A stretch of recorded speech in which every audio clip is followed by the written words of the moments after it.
Hi అండి అందరికీ. ముందు వీడియోలో ఆల్రెడీ చెప్పాను కదా! ఈరోజే మాకు నాగుల చవితి అని. సో, పండగప్పుడు ఆడపిల్ల లేకుండా ఇల్లు కళ ఉండదు కదా!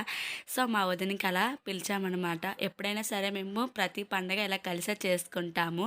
అయితే మేమెప్పుడు ఎళ్ళినా స్టీల్ ప్లాంట్ సైడే అనమాట. ఇక్కడ పెద్ద పుట్ట కనిపించింది. సో, అక్కడ మా అత్తమ్మ పుట్ట క్లీన్ చేస్తుందనమాట. చుట్టూ ఆకులు, కొమ్మలు, మొక్కలు అవన్నీ తీసి నీట్‌గా కల్లాపేసామనమాట పేడతోటి. అలాగే ముగ్గు పిండితో కూడా ఏసాము.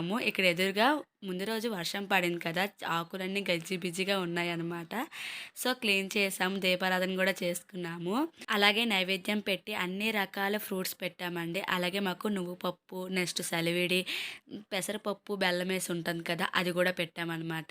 నైవేద్యాల విషయంకొస్తే ఒక్కొక్కరికి ఒక్కొక్కలా ఉంటుంది కదా! సో, మాకిలా ఉందండి. అవును, పున్నం రోజు నాగుల చవితి ఎంతమందికి ఉంది మీలో కామెంట్ చేయండి తప్పకుండా. నెక్స్ట్ వీడియో ఇంకా కంటిన్యూ చేస్తాను. Bye bye. Keep smile.